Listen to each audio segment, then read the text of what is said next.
چې څومره زموږ په دې بونیر په ایریا کې پاتې کېږي او مال هوټل ته راشي نو په ما ډېر ګران.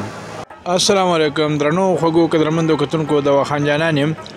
او د شپې 11 بجې دی او امبیله ده او تاسو ته پته ده چې په امبیله کې به د شپې 11 بجې د سړي ته د انسان درک نه لګېده او نن په امبیله کې د شپې 11 بجې دا وخت بختي هوټل په سواړی روډ باندې تاسو لیدلی شئ سواړی طرفه ګاډي روان دي په سواړی روډ باندې د شپې 11 بجې هم کولاو دی خلک چې دی هغه لګیا دي چایان نسکي زنانو دپاره جدا انتظام هم دی او بختي مخامخ ولاړ هم دی. زه د خواله او د سره څو خبرې کوو چې د امازون څنګه راغی او په دغه ځای کې دغه روزګار څنګه را جوړ کړ کوم چې نه یوازې د خپل روزګار دی بلکې د خلکو د سهولیت هم یو ذریعه ده. د شپې 11 بجې ټایم او داسې نه لګي لکه چې دا شپه وي یا امبیله وي. دا خو یقین د سړي نه راځي چې په امبیله کې به دا وخت دغسې سهولت وي په دغه شړه کې به دغه رونق را جوړ کړی وي. د دغه ملګرو خواله ورځو د دې احوال چې دی هغه تاسو ته وایو. السلام علیکم جی. بسم الله الرحمن الرحیم. خبره داسې ده چې په امبیله کې دا یو ډېر زبردست هوټل دی او دلته مونږ بیټې راځو. مونږ ته پکې ښه خوراک میلاویږي، چای راته پکې میلاویږي او بل ماحول هم داسې دی چې لکه بالکل د خپل کور او د حجرې په شان ماحول دی او د دوی سټاف چې دی هغه ډېر قدردان دی او کوم چې کوک دی هغه ځان د یو بل د پاسه ډېر ښه کسان دي. ټوله کوالټي چې دی هغه په دوی کې د دوی له خلک راځي. حالا د شپې 12 بجې دي او ستا هوټل دا وخت چې دی هغه آباد دی، خلک ځي راځي او دا زموږ د نګرایم راغلي کسان چې دی هغه پکې دي. دا راته ووایه څنګه دې په ذهن کې دا خبره راغله چې د امازو د ترمینل نه راغلي او دلته کې دغه هوټل را جوړ کړو او د شپې لیټ ټایمه پورې وي نو د خلکو د راتګ او د ګاګ د هغې رویه سره څنګه ده؟ د ټولو نه مخکې خو د خان جانان ستاسو ډېره مننه کوم چې تاسو راغلی او دلته زموږ نه اوس د دې ویډیو باره کې تپوس کوئ. زما خپل ځانې خود ټول عمر بار په مسافرو کې تېر کړی دی او بیا دوبۍ کې هلل کې ومه ډېر وخت مې مسافري وکړله په یو ځل اته کاله نو ډېر سخت په خفه کېدم. ما به وي چې خدای دې مسافرو نه لکه زه څنګه خلاصېږم او دا سوچ په مې کوو چې لکه مثال په خپله کلي په علاقه د یو سړي خدمت مې کول نو ځان به راته ډېر زیات دخ کېدو. زما خپل ځانې خود دا سوچ و چې زه لکه کلي ته که دا واڼی لاړم خدای په داسې یو ځای باندې راله ځای راکړي چې هغه کولاو ومي لوی ومي او زموږ د امازو خلکو ته پې هر قسم سهولت میلاویږي نو زه به دغې ته ډېر زیات خوشحالېدم. هغه ښه وه چې دا واڼی رالم ډېر ښکلی په لوکیشن ځای راته میلاو شو. بل په امبیلې په روډ باندې که په دغه آفا روډ مردان په دې روډ باندې وګورئ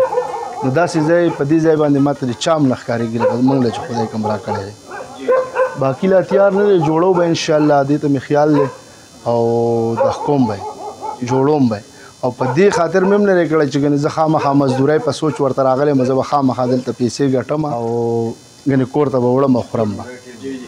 نو زما خو خپل ځانې خود دا سوچ دی چې څومره خدمت رانده امازو د خلکو کېږي نو انشاءالله کوم به او چې نور پیسې هم نشم کولی اخري چای کې به ورپسې دا روټۍ کې به ورپسې الله چای فري ورکوم خپل طرف دا به زما د هر امازوال سړي سره خپل طرف نه دا تعاون وي او بله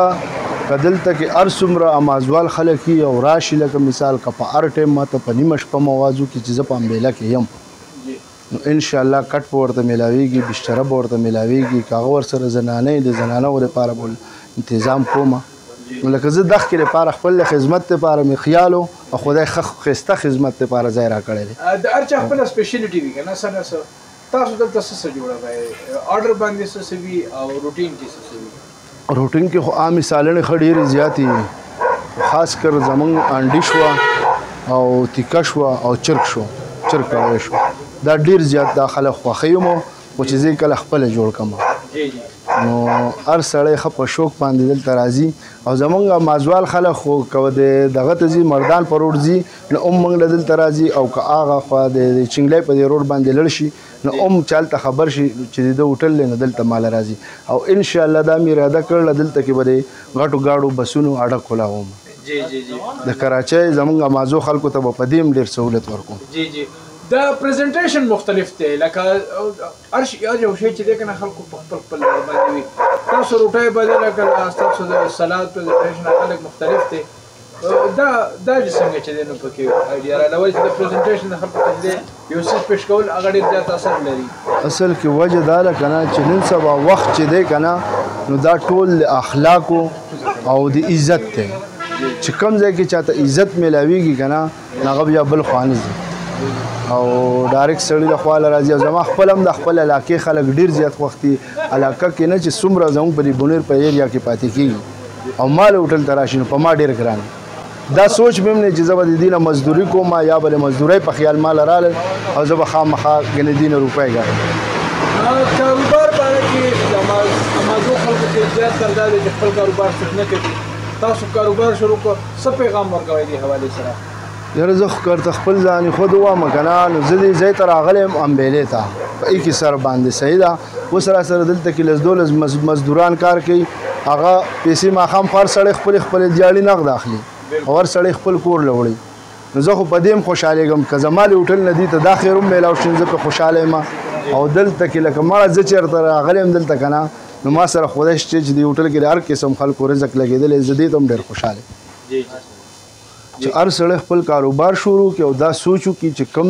سړي سره هنر په لاس کې خپلو چې هغه په خپل استعمال راولي نو زه یو غریب سړي ته به خو پیدا ورسي که دی خپل ځان له څه نشي کولی چې بل ته ترې ورسي نو دا هم شکر دی په دې باندې هم سړی خوشحالېږي بختي خان نه صرف یوازې خپل کاروبار کوي او د عزت روټي ګټي بلکې د خلکو د خدمت او د خلکو د ناستې ځای هم په داسې ځای کې کم ځای کې چې د ناستې ځای نشته فراهم کوي باید چې هر سړی هنر زده کړي او د هغې نه وروسته خپل روزګار شروع کړي په کوم کې چې نه صرف د هغه دپاره چې دی د عزت رزق دی بلکې د علاقې د خلکو دپاره هم سهولت دی د وخان جانان وطن نیوز بونیر